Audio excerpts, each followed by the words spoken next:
नमस्कार दोस्तों, स्वागत है मेरे YouTube चैनल उड़ान कोचिंग इंस्टीट्यूट पर। दोस्तों जैसे आपको पता है कि MTS की नई भर्तियां आ गई हैं और उसके लिए हमने उड़ान बैच शुरू कर दिया है। तो उड़ान बैच में हम मैथमेटिक्स की पहली क्लास लेके आए हैं, नंबर सिस्टम। तो नंबर सिस्टम की हम 2-3 क्लास में नंबर सिस्टम आपका ऐसा करा देंगे कि आपको कोई भी टेंशन नहीं होगी। सवाल कहीं से भी आ जाए, आप चाहे तो शॉर्टकट लगाइए, चाहे कंसेप्ट लगाइए, सवाल आपका गलत नहीं होने वाला है। तो दोस्तों शुरू करते हैं। सबसे पहले चलिए देख लेते हैं संख्या पद्धति क्या होती है। तो दोस्तों शुरुआत करने से पहले देसी बात कर लेते हैं कुछ। पहले हम अंकों के बारे में जान लेते हैं। दोस्तों देखिए, अंक क्या है। देखिए जैसे मैं कुछ अंक लिख देता हूं, 0 1 2 3 4 5 6 7 8 9। तो जैसा कि आप जानते हैं कि भाई हमारे यहाँ हिंदी वर्णमाला है, उसमें जो है स्वर हैं, व्यंजन हैं और उनसे मिलकर शब्द बन जाते हैं। कुछ इसी तरह से अंक से मिलकर संख्याएं बन जाती हैं। संख्या जो है, जैसे जो हमारे गिनने में मदद करे, कुछ इस प्रकार से हम अंक से मिला के संख्या, जैसे 11 एक संख्या है जो कि 1 और 1 से मिला के हमने 11 बना दी। तो इन अंकों, ये जो 10 अंक आपको दिखाई दे रहे हैं, इनसे हम कोई भी संख्या का निर्माण कर सकते हैं। तो सबसे पहला काम हमारा क्या है, हमें नंबर सिस्टम के बारे में जान लेना चाहिए कि नंबर सिस्टम होता क्या है। तो सबसे पहले दोस्तों नंबर सिस्टम के बारे में जान लेते हैं कि, तो स्टार्ट करते हैं। मान लीजिए संख्या। तो यदि मैं संख्या का वर्गीकरण करूं तो देखिए 2 तरह से वर्गीकरण हम शुरू में कर पा रहे हैं संख्या को। एक तो है काल्पनिक। अब आप कहेंगे काल्पनिक क्या होता है, तो उसको भी मैं बताऊंगा। काल्पनिक यानी जिसको बोलते हैं इमेजिनरी नंबर, इसको बोलते हैं दोस्तों इमेजिनरी नंबर। ये कुछ नंबर ऐसे होते हैं जिसको मैं अभी आपको बताता हूं क्योंकि हमारे सिलेबस में है भी नहीं, जैसे √-1। अब ये जो √-1 है ये इमेजिनरी नंबर है। For example √-2। तो ये हमारे सिलेबस में नहीं है, इसको हम ज्यादा पढ़ेंगे भी नहीं। इनको हम आई से रिप्रेजेंट करते हैं, जिसको हम बोलते हैं आयोटा। ये ग्रीक शब्द है, ग्रीक अल्फाबेट का शब्द है आयोटा। तो इसको तो हम अलग कर देते हैं क्योंकि देखिए जब मैं कोई नंबर लिखूंगा 5 + 2i, तो इसके 2 पार्ट हो गए, एक वास्तविक भाग हो गया इसका और एक इमेजिनरी भाग हो गया इसका, यानी काल्पनिक भाग हो गया। तो काल्पनिक भाग तो नंबर का अलग कर दिया, हमें पढ़ना है वास्तविक भाग, यानी वास्तविक नंबर क्या होते हैं। तो सीधा आते हैं दोस्तों वास्तविक नंबर पे। तो देखिए वास्तविक नंबर जो होते हैं दोस्तों, वास्तविक संख्या बोल सकते हैं आप, जिन्हें हम बोलते हैं रियल नंबर्स। तो दोस्तों जो भी अगड़म झगड़म बचाव, इनको छोड़ के वो सब इसमें डाल दीजिए। मैं कुछ नंबर लिखता हूं, -5, -5/2, 0, 7, 7/4, 1.12, 1.3333, 1.7324 और ये आगे जा रहा है इस तरीके से। तो दोस्तों कुछ नंबर आपको दिखाई दे रहे होंगे, ये सारे हमारे लगभग मैंने कुछ एग्जांपल्स दिए हैं वास्तविक नंबर के कि क्या क्या हो सकते हैं। और ये वास्तविक नंबर मैं आपको एक एक करके एक्सप्लेन करना शुरू करता हूं। तो सबसे पहले देख लेते हैं वास्तविक नंबर को अगर हम आगे वर्गीकृत करें तो किस प्रकार से ये हो सकता है। तो देखिए वास्तविक नंबर पे आ जाते हैं, इनको हम विभाजित कर लेते हैं दोस्तों। परिमेय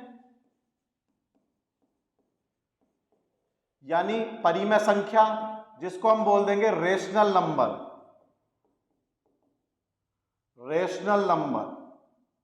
आप नोट डाउन करते रहिए, परिमेय संख्या यानी रेशनल नंबर। और आगे बढ़ते हैं तो इसको हम अपरिमेय आ जाता है दूसरा, अपरिमेय संख्या यानी इर्रेशनल नंबर।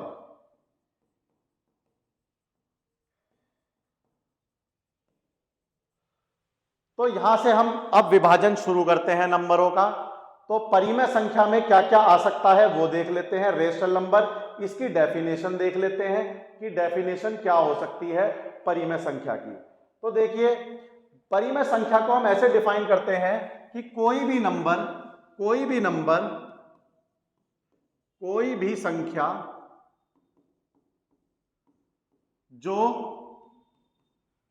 P बटे Q की फॉर्म में लिखी जा सकती हो।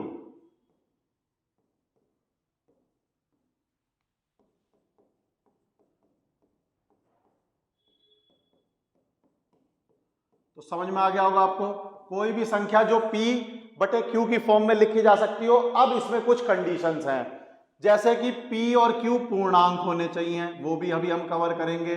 P और Q पूर्णांक होने चाहिए, पूर्णांक, और Q जो है वो जीरो नहीं होना चाहिए।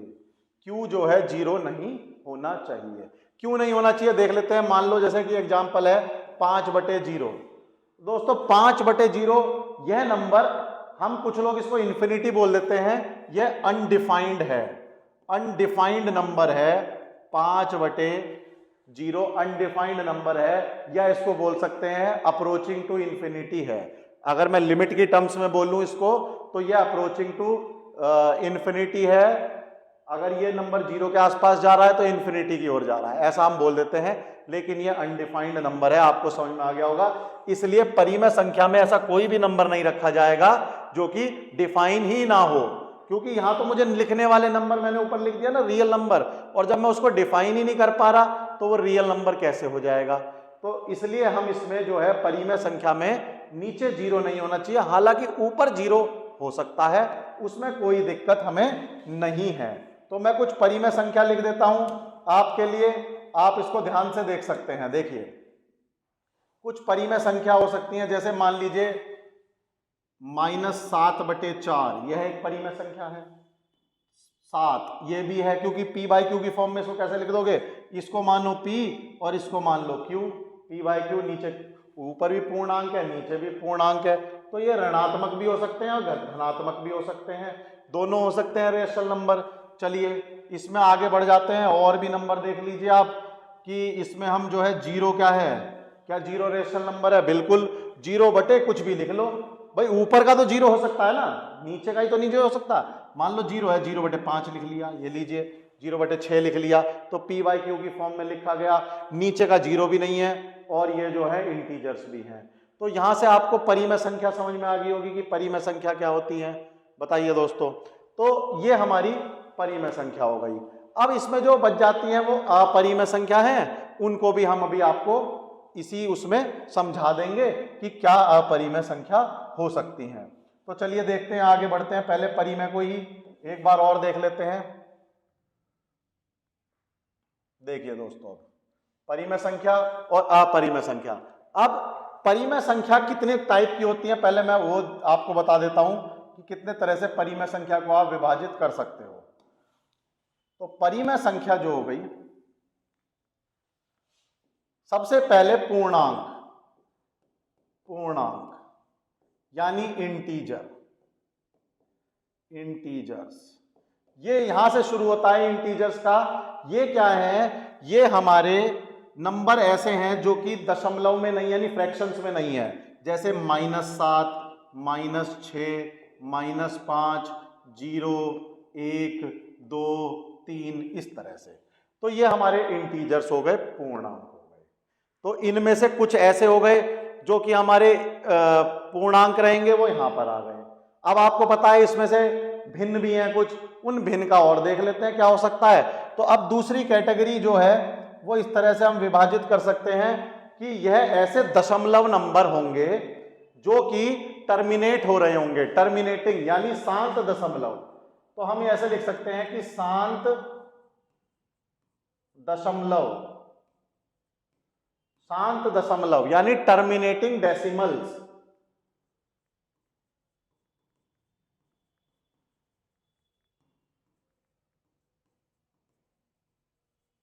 दोस्तों समझ में आ गया। शांत दशमलव का मतलब, जैसे मैं एग्जांपल देता हूं यहां पर आपको कि शांत दशमलव का मैं आपको एग्जांपल देता हूं, जैसे यहां पर आपको मान लीजिए 1/2, तो जब मैं 1 को 2 से डिवाइड करूंगा तो आंसर मेरा 0.5 आ जाएगा। तो ये यहीं रुक गया दशमलव के बाद, आगे गया ही नहीं, आगे गया ही नहीं। इसको बोल दिया शांत दशमलव, यानी टर्मिनेटिंग, शांत दशमलव का मतलब टर्मिनेटिंग डेसिमल वहीं रुक गया। अभी कुछ ऐसे डेसिमल्स भी हो सकते हैं जो शायद ना रुके, ठीक है, तो वो आ गया अशांत दशमलव। तो दोस्तों अशांत दशमलव में देख लेते हैं, अशांत दशमलव। ये अशांत दशमलव जो होंगे ये कैसे होंगे, ये टर्मिनेटिंग नहीं होंगे, यानी ये चलते चले जाएंगे, चलते चले जाएंगे, कहीं भी नहीं रुकेंगे। जैसे एग्जांपल देखते हैं 1/3 या 10/3 या 1/3 ले लीजिए, तो ये 0.3333 और ये आपसे रुकने वाला है नहीं, ये आगे बढ़ता चला जाएगा। अब आपने देखा अशांत, ये दशमलव रुक गया था, ये नहीं रुका। अब जो ना रुके उसमें भी देखिए ये रिपीट हो रहा है, ये कैसा हो रहा है, रिपीट। तो इसमें हम बोल सकते हैं ये आवृत्ति वाला है।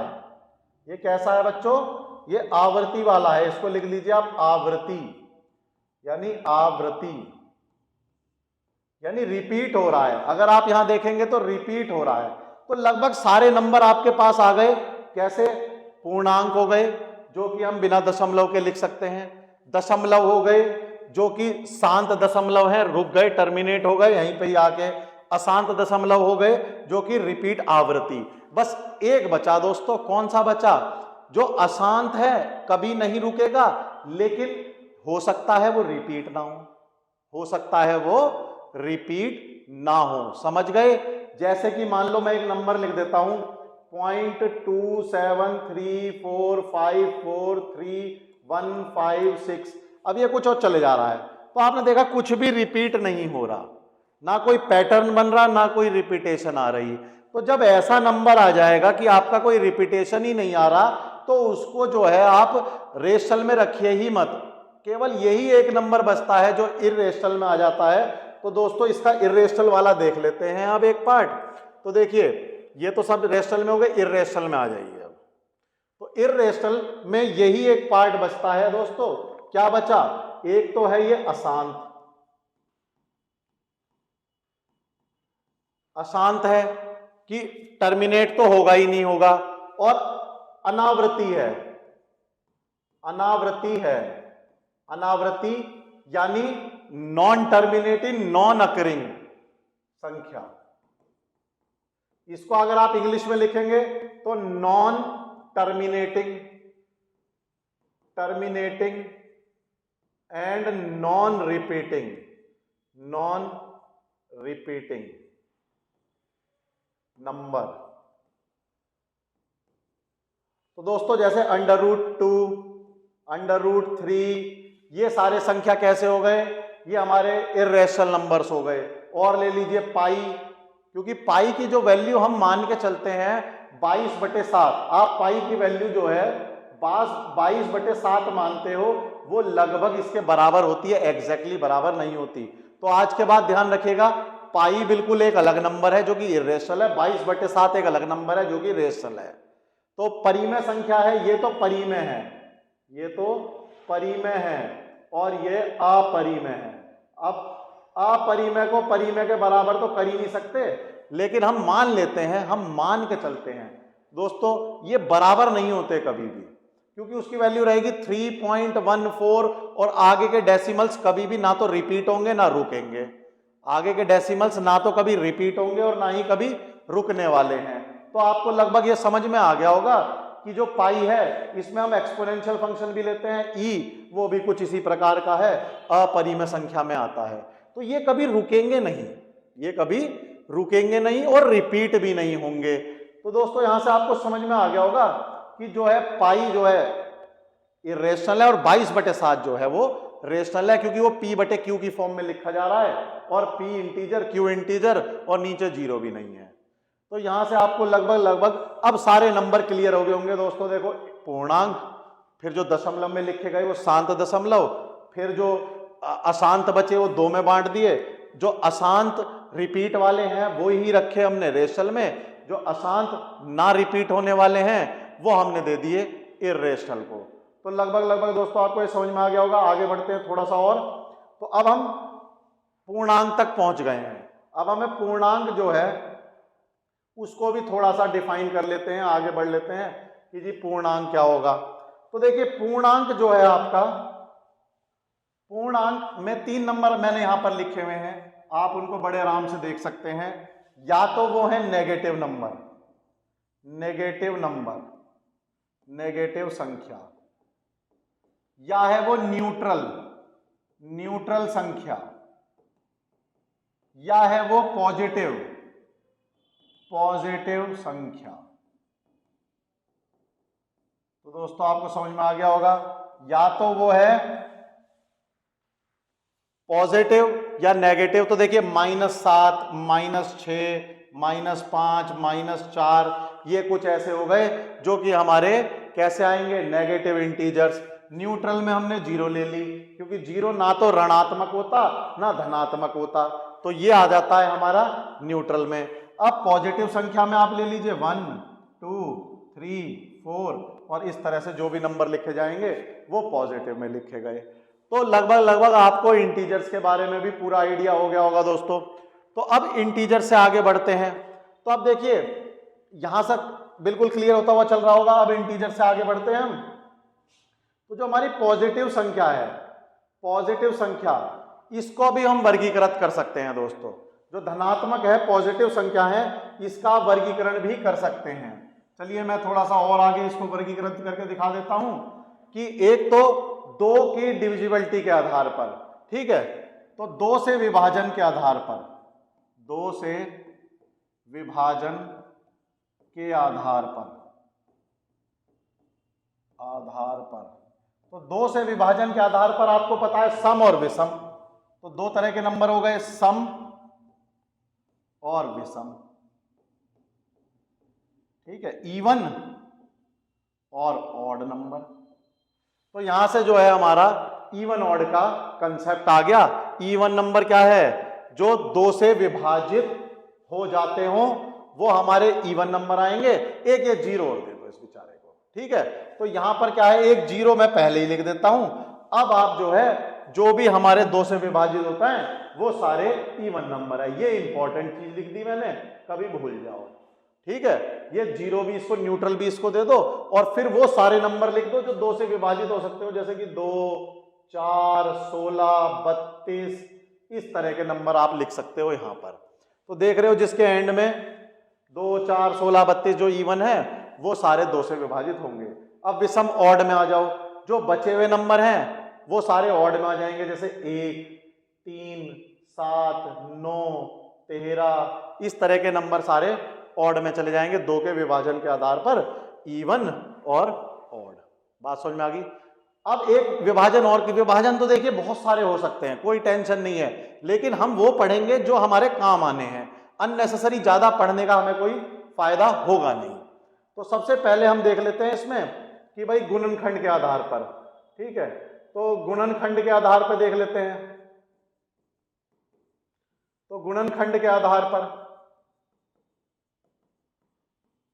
यानी on the basis of factors, on the basis of factors. तो दोस्तों देखिए जो on the basis of factor हैं, ये फिर हमारे 2 तरह के, हम इसको डिफाइन कर सकते हैं। ये 2 तरह के हो जाएंगे हमारे, ठीक है। एक तो हो गया प्राइम नंबर्स, एक हो जाएगा प्राइम नंबर्स, प्राइम नंबर्स जो कि बहुत इंपॉर्टेंट होता है, प्राइम नंबर्स।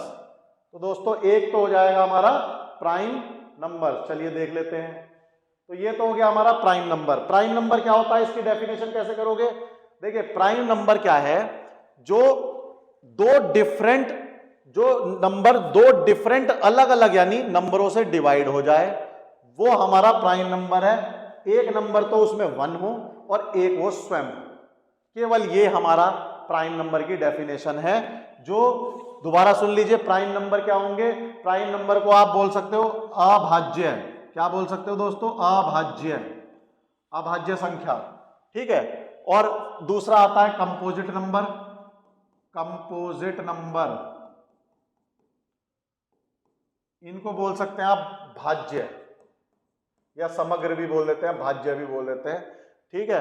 तो ये भाज्य हो गया। अभाज्य का मतलब हो गया, ध्यान से सुन लीजिए दोस्तों, जो केवल 2 नंबरों से डिवाइड होते हो, एक तो उनका जो फैक्टर है, एक तो फैक्टर है 1 और एक वह स्वयं, एक वह स्वयं, तो एक और एक इटसेल्फ। अब यहां क्वेश्चन आता है क्या 1 प्राइम नंबर है? क्वेश्चन आता है क्या 1 प्राइम नंबर है? प्राइम नंबर है, जवाब दीजिए। क्या 1 प्राइम नंबर है? डेफिनेशन पूरी कर रहा है। क्या इसके दो डिफरेंट फैक्टर हैं?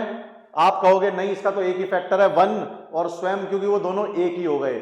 1 भी 1 है और इसका स्वयं से करेंगे वो भी 1 है, तो इसका मतलब यह ये प्राइम नंबर नहीं है। तो 1 प्राइम नंबर नहीं होता। सबसे छोटा प्राइम नंबर 2 है, क्योंकि वो 1 से भी होता है डिवाइड और 2 से भी होता है। दो डिफरेंट नंबर से वो डिवाइड हो रहा है, तो सबसे छोटा नंबर हमारा प्राइम नंबर मिलेगा। बात समझ में आ गई होगी दोस्तों। अब भाज्य नंबर या कंपोजिट नंबर्स क्या हो सकते हैं? जिनके 2 से अधिक फैक्टर हों, 2 से अधिक डिफरेंट फैक्टर हों, वो हमारे भाज्य संख्या हो जाएंगी। 2 से अधिक डिफरेंट फैक्टर्स, डिफरेंट गुणनखंड, फैक्टर्स भी बोल सकते हो। तो ये हमारी डेफिनेशन है भाज्य संख्या की। बात समझ में आ गई दोस्तों? तो आपको लगभग समझ में आ गया होगी भाज्य संख्या की 2 से अधिक। तो जो प्राइम नंबर नहीं है वो कंपोजिट नंबर हो जाएगा। तो जो प्राइम नंबर नहीं है वो कंपोजिट नंबर हो जाएगा। तो ये लगभग हमारा विभाजन हो गया है। आप चाहो तो इसको बड़े आराम से नोट कर सकते हो। इसको जो है आप स्क्रीनशॉट भी ले सकते हो। वैसे तो उम्मीद कर रहा हूं आप इसको उतार ही रहे होंगे और अच्छे से आपने इसको कर भी लिया होगा। ये लीजिए दोस्तों, मैं इसको फिर एक साथ कर देता हूं सारे को, जिससे कि आपको थोड़ा देखने में आसानी हो जाए। ये लीजिए, इस तरह से हमने संख्या पद्धति के बारे में पढ़ा था। तो ये हमारी पूरी संख्या पद्धति हो चुकी है दोस्तों। ये लीजिए, ये पूरी आ गई है इस तरह से। आप चाहो तो इसका स्क्रीनशॉट भी ले सकते हो। और जो है अब हम इसमें आगे बढ़ते हैं। तो ये हो गया है हमारा। देखिए अब हम अगर देखते हैं तो ये हमारे संख्या के प्रकार हमने आपको नोट्स के रूप में भी दे रखे हैं। वही जो हमने समझाया सब लिखा हुआ है। तो दोस्तों कोशिश हमारी यही रहती है आपके पास इंग्लिश हिंदी दोनों में नोट्स पहुंचे, जिससे कि आप चाहे इंग्लिश में तैयारी कर रहे हो चाहे आप हिंदी में तैयारी कर रहे हो, आप बड़े आराम से उन नोट्स को पढ़ सकें। दूसरी कोशिश हमारी ये रहती है कि अगर हम आपको कंसेप्ट पहले दें और रटाएं बाद में, क्योंकि देखिए दोस्तों रटना तो आपको बहुत कुछ है।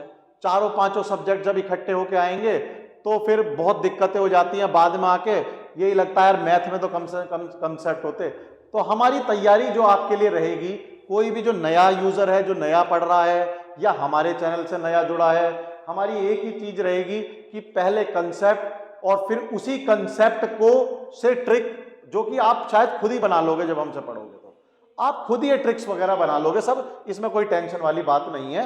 आपके 20 क्वेश्चंस बड़े आराम से आप कर सकते हो कंसेप्ट प्लस ट्रिक्स से। तो ये प्राकृतिक संख्या नेचुरल नंबर ये हम पढ़ा चुके हैं, ठीक है, ये आप देख लीजिएगा। और फिर उसके बाद ये हमने चार्ट आपका ड्रॉ कर दिया था। उसके बाद पूर्ण संख्या होल नंबर। होल नंबर में क्या होता है? Natural number plus 0। तो होल नंबर क्या हो गया बताइए दोस्तों? नेचुरल नंबर प्लस उसमें न्यूट्रल और जोड़ दो, यानी उसमें 0 जोड़ दीजिए। तो ये पूर्ण नंबर बन गए, यानी 1 से लेकर जो नंबर थे वो उसमें 0 जोड़ दी, तो ये होल नंबर कहलाया। तो ये बात आपको समझ में आ गई होगी। चलिए उसके बाद पूर्णांक इंटीजर हम आपको बता चुके हैं। यह ऋणात्मक होते हैं, इसमें न्यूट्रल भी होता है और ये धनात्मक भी होते हैं। तो इसको हम बड़े आराम से अब आगे कर सकते हैं। इवन नंबर हम आपको समझा चुके हैं। ये आप नोट्स के तौर पे आप चाहो तो इनके स्क्रीनशॉट लेते हुए चलिए दोस्तों, कोई दिक्कत नहीं है। मैं आपको एक बार फिर से दिखा देता हूं, कोई इसमें वो नहीं है। ये देखिए इवन नंबर हम आपको बता चुके हैं, पूरा चार्ट से ड्रॉ कर चुके हैं। तो जो जिसमें भी संख्या में 2, 4, 6 लास्ट में होगा, ये नंबर्स होंगे, सम संख्याएं कहलाएंगी वो। ये नंबर 0, 2, 4, 6, 8, तो ये सभी संख्याएं। विषम में क्या होगा? जिसमें 1, 3, 5, 7, 9 ये सब संख्याएं रहेंगी, तो वो सारी क्या कहलाएंगे? 1, 3, 5, 7, 9 ये उसके इकाई स्थान पे रहेंगे, तो ये हमारे कहलाएंगे ऑड नंबर। तो आपको समझ में आ गया होगा। प्राइम नंबर्स में आपको बता चुका हूं, जिसके कम से कम 2 डिफरेंट, एक खुद और एक 1, ये 2 फैक्टर रहेंगे, वो प्राइम नंबर कहलाएगी। तो देखिए ये सारे नंबर प्राइम नंबर हैं, 2, 3, 5, 7, 11, 13, ये सब प्राइम नंबर्स हो सकते हैं। अब यहां पर एक सवाल वो कभी कभी पूछ लेता है, केवल दो ऐसी सम संख्याएं जो अभाज्य है तथा सबसे छोटी अभाज्य संख्या भी है, ठीक है, सम। तो देखिए एकमात्र मुझे जो प्राइम नंबर मिलने वाला है इवन, वो 2 है। तो इंपॉर्टेंट क्वेश्चन बन जाता है, जो चीज एक ही प्राप्त हो, इवन नंबर, मुझे प्राइम नंबर्स में इवन नंबर एक ही मिलता है, वो 2 है। पूछ लेता है कभी कभी एक नंबर का क्वेश्चन, टिक करते हुए आगे बढ़ेंगे। दूसरा वो हमसे ये पूछ लेता है कि 1 से लेकर 100 तक के बीच में कितने प्राइम नंबर्स हैं, पूछ लेता है कभी कभी, तो गिनने नहीं बैठेंगे, थोड़ा बहुत ध्यान रहना चाहिए कि 25 है, 25 है। हालांकि बहुत कम चांसेस है, क्योंकि पैटर्न थोड़ा सा बढ़ चुका है, स्तर थोड़ा बढ़ गया है पेपरों का, तो अब ये क्वेश्चंस अब पूछे नहीं जाते, अब क्वेश्चंस और कुछ आने लगे हैं। चलिए कंपोजिट नंबर पे आ जाते हैं। कंपोजिट नंबर में आपको बता चुका हूं, जो एक और स्वयं के अतिरिक्त और भी उसके गुणनखंड होंगे, एक और स्वयं के अतिरिक्त और भी जो गुणनखंड होंगे वो हमारे कंपोजिट नंबर कहलाएंगे, ठीक है। तो अगर हम देखें तो एक कैसी संख्या है, ये इंपॉर्टेंट आ जाता है कि एक जो संख्या है वो ना तो प्राइम नंबर है और ना ही कंपोजिट नंबर है। इस पे लिख लीजिए इंपॉर्टेंट, ये पूछ सकता है। तो मैं बता रहा हूं ना आपको, वो चीज पूछता है जो कि अपने आप में अलग हो। चलिए को प्राइम नंबर क्या होते हैं। देखिए को प्राइम जो नंबर होते हैं वो मैं आपको बता देता हूं। जैसे मान लीजिए ये इसमें शब्द ही बता रहा है सह अभाज्य, जो साथ में एक दूसरे से ना कटते हो, ना ही उनके कोई फैक्टर्स कॉमन हो, एक के अलावा, वन के अलावा, यानी वन के अलावा उनके ना तो कोई फैक्टर्स कॉमन हो, ना ही उनके कोई गुणनखंड कॉमन हो, और ना ही वो एक दूसरे को काट रहे हो। जैसे देख लीजिए 2 और 3, अब एक के पहाड़े में 2 आता है, एक के पहाड़े में 3 आता है, बाकी 2 का पहाड़ा पढ़ लीजिए या किसी भी नंबर का पहाड़ा पढ़ लीजिए, उनमें 2 और 3 नहीं आते, अलग अलग आएंगे, एक में तो कभी नहीं आता। 5, 9, 11 देख लीजिए दोस्तों, 5, 9, 11। अब देखिए एक के पहाड़े में 5 आता है, 9 भी आता है, 11 भी आता है, लेकिन यदि हम 5 का पहाड़ा पढ़ेंगे तो उसमें 9 और 11 नहीं आएगा। यदि मैं 3 का पहाड़ा पढ़ूं तो उसमें 9 तो आ जाएगा, लेकिन 5 और 11 नहीं आएंगे। तो कहने का मतलब है इनका एक भी गुणनखंड मुझे नहीं मिल रहा एक के अलावा। तो ऐसी जो भी जितनी भी संख्याएं आपस में रहेंगी सब सह अभाज्य संख्याओं के उसमें आ जाएंगी, ठीक है। तो ये बात आपको लगभग समझ में आ गई होगी, आप इसका स्क्रीनशॉट भी ले सकते हैं दोस्तों। चलिए परिमेय रेशनल नंबर मैं आपको बता चुका हूं, जो P बटे Q की फॉर्म में लिखे जा सके और जिसमें P और Q दोनों पूर्णांक हों और Q 0 ना हो। बस ये बात ध्यान रखिएगा, पूर्णांक दोनों हो और नीचे वाली चीज डिनोमिनेटर 0 ना हो, वरना वो अनडिफाइंड कर देगी उस चीज को, वरना वो उस चीज को अनडिफाइंड पहुंचा देगी। तो ये बात आपको समझ में आ गई होगी। प्रत्येक पूर्णांक संख्या एक परिमेय संख्या होती है। वो हम जब हमने चार्ट बनाया था तो आपको पता चल गया था कि जितनी भी इंटीजर्स हैं वो सारे रेशनल तो हैं, प्लस उसमें डेसिमल्स भी कुछ मिले थे 2 आके, वो आपको याद आ रहे होंगे, तो अभी जो है नहीं तो बैक करके चार्ट देख लीजिएगा, ठीक है। तो रेशनल नंबर के अंदर ही जो है सारे इंटीजर्स आ जाएंगे। तो हम ये कह सकते हैं कि जैसे क्वेश्चन आता है, क्या सारे इंटीजर्स रेशनल नंबर हैं? बिल्कुल हैं। क्या सारे रेशनल नंबर इंटीजर्स हैं? बिल्कुल नहीं है। तो इस तरह से वो फंसाने वाले क्वेश्चंस आपको दे सकता है। चलिए अपरिमेय इर्रेशनल का जवाब मैं आपको दे चुका हूं कि जो ना तो, जैसे ये नंबर देख लीजिए, इसमें आप पाई भी लिख लीजिए, ठीक है, और इसमें आप ई भी लिख लीजिए, ये संख्याएं ना तो कभी रुकती और ना ही इनमें कुछ कॉमन आता, ना तो ये कभी रुकती और ना ही इनमें कुछ कॉमन आता। जैसे मैं आपको एक एग्जांपल समझाता हूं, 22/7 का एग्जांपल ले लीजिए आप, आपको लगता है 22/7 से देखिए, तो अगर मैं 22/7 करूं, क्योंकि ये लगभग सबसे क्लोज इसी के थी, जबकि ये रेशनल नंबर है, तो 7 दिया 21, तो 21 बचा कितना दोस्तों? 1, पॉइंट लगा के हमने 0 लेनी शुरू करी, 7 एकम 7, बचा कितना? 3, ठीक है। अब 3 ले लिया हमने, फिर पॉइंट से 0 ली, तो 7 चौक 28, 28 बचा कितना दोस्तों? 2, फिर पॉइंट से 0 ली तो कितना आ गया? 7 दूनी 14, बचा कितना दोस्तों? 6, यहाँ लिख लिया है, ध्यान रखिएगा, ऐसे यहाँ पर लिख लिया है 6। ठीक है, पॉइंट से फिर 0 ली, पॉइंट से जब मैं 0 लूंगा तो कितना आ जाएगा, 7 अट्ठे 56, तो 7 अट्ठे 56, बचा कितना दोस्तों 4। पॉइंट से फिर 0 ली तो कितना हो गया बताइए, 7 पंजे 35, बचा कितना दोस्तों, यहां पर ले लेता हूं 5 ले लिया। ठीक है, अब फिर पॉइंट से 0 ली, 7 सत्ते 49, अब आप देखिए 1, अब ये जब 1 आ गया, ये यहां पर भी 1 ही बचा था, अब ये वापस से नंबर फिर यही शुरू होगा, तो यानी अब मैं ये बता सकता हूं कि अगले नंबर क्या होंगे, 1 4 2 8 5 7, तो ये देखिए अब ये रिपीट होते चले जाएंगे, यानी 3.142857, फिर 142857, फिर 142857, फिर 14, तो रिपीट हो गए। बताइए दोस्तों, नंबर रिपीट हो गए। इन नंबरों को लिखने का तरीका क्या है, आप ऐसे लिख सकते हैं 3.142857 और इस पे लगा दीजिए ऐसे बार, इस पे लगा दीजिए ऐसे बार। इसकी भी एक वीडियो हम देखेंगे, जब बार को हटाएंगे या बार को लगाएंगे तो किस प्रकार से लग सकता है। तो ये आपको लगभग समझ में आ गया होगा कि किस तरह से ये एक रेशनल नंबर है, क्योंकि यहां पर ये नॉन टर्मिनेटिंग तो है बट रिपीटिंग है। लेकिन अगर आप अपने कैलकुलेटर वगैरह से √2 की वैल्यू निकालेंगे तो देखेंगे उसमें कुछ भी रिपीट नहीं हो रहा, चाहे तो आप आज इसको करके देखिएगा। तो यह बात आपको समझ में आ गई होगी दोस्तों। ठीक है, तो ये हमारा लगभग कंप्लीट हो गया। वास्तविक नंबर हमने आपको सबसे शुरू में ही पढ़ा दिए थे कि वास्तविक नंबर क्या होते हैं, अगड़म झगड़म जो भी डालना है अब सारा इसमें डाल दीजिए, तो ये वास्तविक नंबर कहलाएंगे।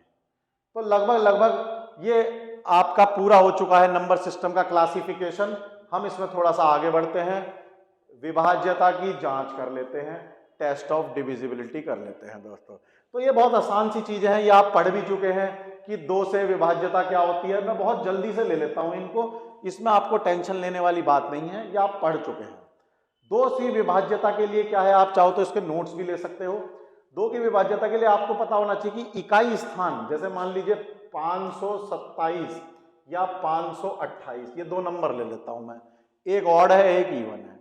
इकाई स्थान पे, ये इकाई स्थान है इसका, इकाई स्थान पे आप क्या देखेंगे, या तो वहां पर इवन नंबर होगा या वहां पर ऑड नंबर होगा, या तो वहां पर सम होगा या विषम होगा, यही तो होगा दोस्तों, या तो सम होगा या विषम होगा। ये 2 नंबरों में यही तो पाएगा, क्योंकि हम क्लासिफिकेशन पढ़ चुके हैं। अब समझिए इस बात को, तो जब अगर सम नंबर आ रहा है तो यह विभाजित हो रहा है 2 से, बिल्कुल क्लियर बात है।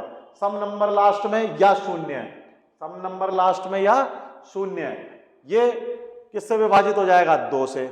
आगे बढ़े, बताइए। चलिए 3 का देख लेते हैं दोस्तों। 3 में क्या होगा, 3 में क्या करना है, हमें नंबरों का योग करके देखना है।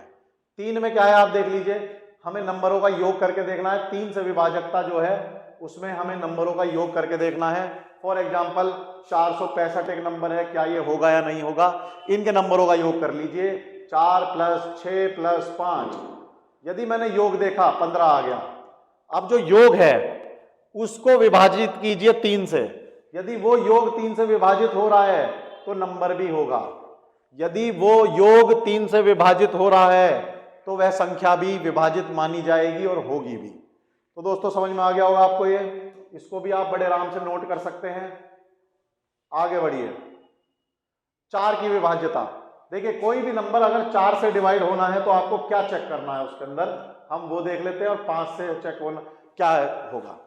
तो देखिए 4 के लिए बहुत आसान सा नियम है दोस्तों, आखिरी के 2 अंकों को चेक करिए, आखिरी के 2 अंकों को। जैसे यहाँ एक बहुत बड़ा अंक लिखा है 1566764, मुझे इन अंकों की टेंशन ही नहीं है चाहे कितने भी हों। दोस्तों ध्यान रखना, मुझे इन अंकों की टेंशन ही नहीं है चाहे कितने भी हों। मुझे टेंशन किस चीज की लेनी है, केवल आखिरी के 2 अंकों की। केवल किसकी लेनी है, आखिरी के 2 अंकों की। बस ये आखिरी के 2 अंक देख लीजिए, यदि आपको लगता है ये 2 अंक 4 से विभाजित होते हैं तो यह पूरी संख्या 4 से विभाजित पक्का होगी, ध्यान रखिएगा। तो ये देखिए 64, ये 4 के टेबल में आता है, तो इसका मतलब अब इसके आगे आप कुछ भी लिखते रहो, कुछ भी, ठीक है, ये विभाजन होगा, ध्यान रखिएगा। चलिए 5 में देखते हैं दोस्तों, 5 की विभाज्यता क्या है। 5 की तो बहुत सिंपल है, 0 और 5 देख लो लास्ट में, इकाई स्थान पर। इकाई स्थान पर क्या देखना है आपको, या तो 0 हो या 5 हो। ये तो आपको पता भी होगा कि 0 और 5, क्योंकि 5 के पहाड़े में या तो 5 आता है लास्ट में या 0 आता है। एक बार 5 आएगा, एक बार 0, यानी 5 या 0, 5 या 0, इसके अलावा कुछ आ ही नहीं सकता भाई। 5 रहेगा और जब दाई आ जाएगा तो 0 आ जाएगा, वरना देखिए 5 एकम 5, 5 दूनी 10, 5 तिया 15, 5 चौक 20, तो 0 0 5 0 5, इस हिसाब से हम उसका करते रहेंगे। तो चलिए ये भी हो जाएगा दोस्तों। आगे बढ़ते हैं। 6 की विभाज्यता। देखिए 6 की विभाज्यता में थोड़ा सा मैं आपको एक कंसेप्ट समझाता हूं। किसी भी नंबर की विभाज्यता अगर आपने देखनी है तो ये मैं आपको कंसेप्ट बता रहा हूं, 6 और 8 का लेके मैं आपको समझा रहा हूं। फॉर एग्जाम्पल मान लीजिए 6 नंबर है, तो इसके गुणनखंड निकालो। इसके क्या निकालिए? गुणनखंड। गुणनखंड भी कैसे निकालिए? जो कि सअभाज्य हो। सअभाज्य गुणनखंड निकालिए आप इसके। तो देखिए इसके जो 2 गुणनखंड आए वो आए 2 और 3। बात समझ में आ गई? 2 और 3 आ गई, ये दोनों एक दूसरे से विभाजित भी नहीं हो रहे 1 के अलावा। तो ये 6 के 2 गुणनखंड आ गए, 6 के 2 फैक्टर आ गए। कौन कौन से? 2 और 3। तो 2 और 3 को टेस्ट कर लीजिए, 6 से करने की जरूरत नहीं है। यदि कोई संख्या 2 से हो जाएगी और 3 से भी हो जाएगी तो वो 6 से भी होगी, वो 6 से भी होगी। लेकिन यदि मैं 8 की कहानी सोचूं, अब आप कहोगे जी 8 में तो 2 और 4 हैं, तो मैं 2 और 4 का चेक कर लूं? नहीं कर सकते। क्यों नहीं कर सकते? क्योंकि मैंने क्या बताया? सहअभाज्यता। यहां पर ये जो है ये एक दूसरे के इनमें जो है ये फैक्टर्स जो है, आप ध्यान से देखिए 2 और 4 ये क्या है? ये एक दूसरे में कट रहे हैं। जैसे मान लीजिए 4 जो है वो 2 से कट जा रहा है। बात समझ में आई? वहां पर सहअभाज्यता नहीं थी, 2 और 3 नहीं, यहां पर है, ये कट जा रहा है। तो ऐसे में नहीं करना है दोस्तों, केवल जब ही करना है जब सहअभाज्यता ना हो। जैसे 15 का देख लीजिए, 15 में क्या होगा? 3 और 5 बिल्कुल होगा। 3 और 5 का चेक कीजिए, 15 का ऑटोमेटिकली चेक हो जाएगा। तो समझ गए होंगे अब आपको आगे के नंबर कैसे चेक कर सकते हो जब नंबर बढ़ेंगे। तो चलिए, तो 6 का समझ में आ गया होगा। 2 और 3 का कर लेते हैं। 7 में क्या करना है दोस्तों? 7 तो बिल्कुल प्राइम नंबर है, बिल्कुल अलग है। तो इसके लिए हमें क्या करना है? इसके लिए हमें अंतिम अंक देखना है। बहुत इंपॉर्टेंट है, थोड़ा सा इंपॉर्टेंट है, जिसमें अंक जोड़ते हैं। तो देखिए इसमें हमें अंतिम अंक देखना है, उसका 2 गुना कर देना है। यहां पर हमने कर भी रखा है, आप करके चेक कर सकते हैं। अंतिम अंक देखना है और दोस्तों उसका क्या कर देना है? उसका 2 गुना कर देना है। जब आप उसका 2 गुना कर देंगे, ठीक है, तो मैं यही इसी के एग्जांपल से आपको समझा देता हूं। 2 4 2 9, ये 9 लिया, इसका 2 गुना कर दीजिए। शेष अलग लिख लीजिए और वो 2 गुना अलग लिख लीजिए। तो शेष जो बचा वो कितना बचा दोस्तों? 242। शेष बचा 242। जो हमने 2 गुना किया था वो आया 18। अब 242 में से 18 को घटा दीजिए। 242 में से 18 को घटा दीजिए दोस्तों, 224 आ गया। अब आप कहोगे क्या बेवकूफ बना रहे हो गुरुजी, 224 तो मेरे को फिर नहीं 7 का पहाड़ा आता। कोई बात नहीं, ये प्रोसेस फिर रिपीट कर लो। अगर आपको अब भी 7 का पहाड़ा नहीं आ रहा तो फिर इसका डबल करो। तो दोस्तों देखो क्या होगा, 22 अलग और 8 अलग। अब 22 में से 8 घटाओ, क्या घटाएं? 22 में से 8, तो दोस्तों बचा 14। बचा 14। मैं यहां दोबारा लिख देता हूं, आप समझ नहीं पा रहे हो तो देखिए 242 आ गया, यहां पर 224 आ गया। 224 अब अगर आप कहो अभी भी मुझे नहीं पता चल रहा कि 7 से होगा नहीं होगा, तो ये 4 अंक क्या लीजिए, 4 की 2 से गुणा कीजिए, 8 हो गया। शेष क्या बचा? शेष बताइए दोस्तों, शेष बचा हमारा 22। 22 से वाली, तो 22 में से 8 घटा दीजिए, तो क्या आया? 14। अब तो पता चल गया कि 14 तो 7 से विभाजित होगा ही होगा, तो मेरी टेंशन खत्म। मैं कह दूंगा हाँ ये नंबर 7 से विभाजित हो रहा है, बिना किसी टेंशन के बोलो, कोई दिक्कत नहीं है। ठीक है, ये हमने यहां पर कर दिया है आपके लिए। तो देखिए दोस्तों नोट्स ऐसे हैं, नोट्स आपके लिए ऐसे हैं, स्क्रीनशॉट लेते रहो, अपना उतार लीजिए, कोई टेंशन आपको आने वाली नहीं है मैथ्स में। आगे कोई भी संख्या, अब 8 की देखते हैं। 8 में आपको ध्यान रखिएगा, मैंने बताया था 2 और 4 नहीं देखना है। 8 में आपको अंतिम 3 अंकों को देख लो। जैसे 4 में हमने देखे थे अंतिम 2 अंक, 8 में देखेंगे हम अंतिम 3 अंक। 8 में देखेंगे हम अंतिम 3 अंक। यदि वो 3 अंक हमारे 8 से विभाजित हो रहे हैं तो हमें वो पूरा नंबर, उससे पहले फिर कुछ भी हो वो विभाजित हो जाएगा। 9 की विभाज्यता देख लेते हैं दोस्तों, 9 की विभाज्यता। ठीक है, अब 9 में भी क्या कर सकते हैं हम, 3 3 नहीं कर सकते, 3 3 9, क्योंकि वो तो एक ही गुणनखंड है। तो हमें जो है इसमें अलग ट्रिक लगानी पड़ेगी। इसकी ट्रिक क्या है, जैसे 3 की चली थी वैसी 9 की ट्रिक है। नंबरों को जोड़ो और वो 9 से विभाजित हो रहा है तो वह पूरा नंबर 9 से विभाजित होगा। अंकों को जोड़ो, योग देखो, यदि वह योग 9 से विभाजित हो रहा है तो पूरा नंबर क्या होगा, किससे विभाजित होगा, वह पूरा नंबर 9 से विभाजित होगा। बिल्कुल आसान सी ट्रिक है, कोई दिक्कत नहीं है, करके देख लीजिएगा।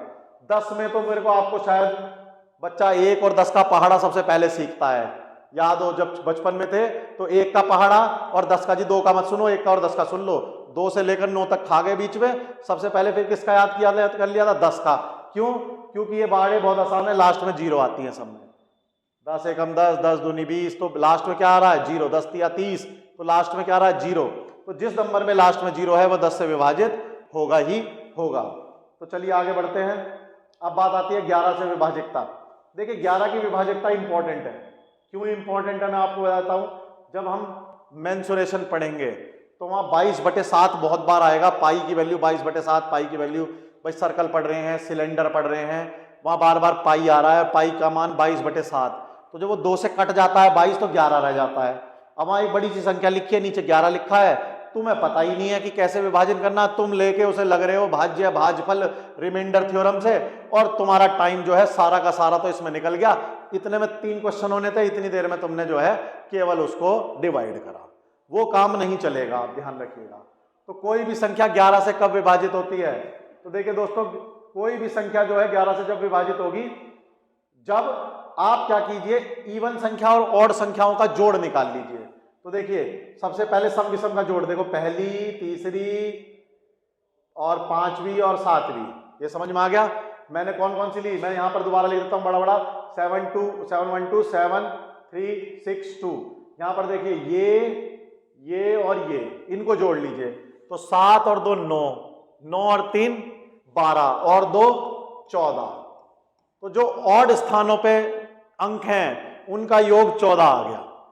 अब सम स्थानों पे देख लीजिए, सम स्थानों पे देखिए दोस्तों, 1 7 और 6, ये 3 अंक प्राप्त हुए, इनको जोड़िए, 7 और 1 14, 7 और 1 8 और 6 14।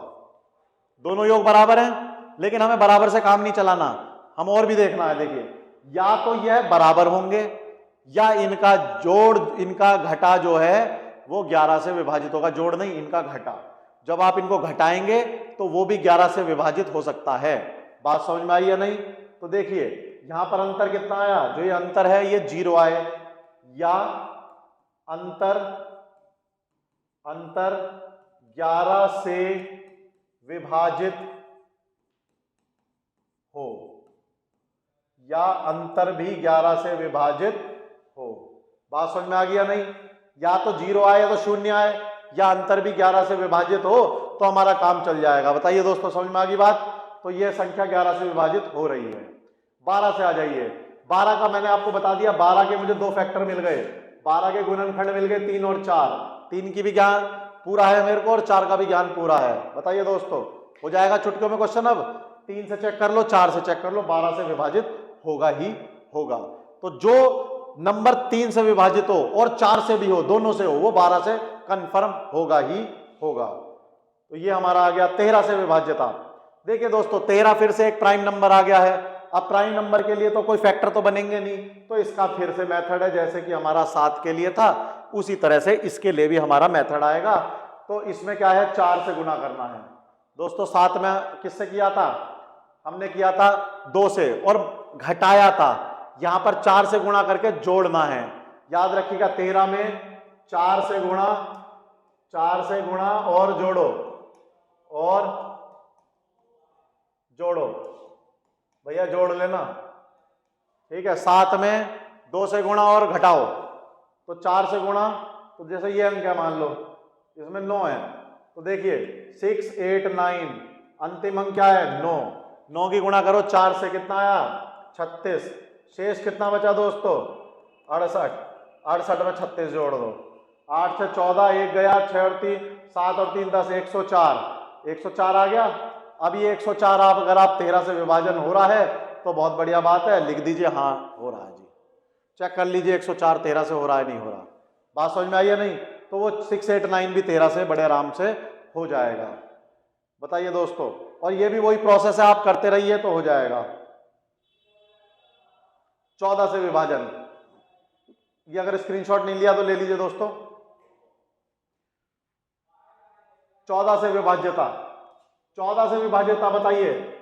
देखो जी 14 के दो फैक्टर मिल रहे हैं, 2 और 7, जो कि एक दूसरे से कुछ भी कॉमन नहीं रख रहे, एक के अलावा 2 और 7। तो जिसको 2 की याद है और 7 की याद है वो 14 की तो कभी भूलेगा ही नहीं।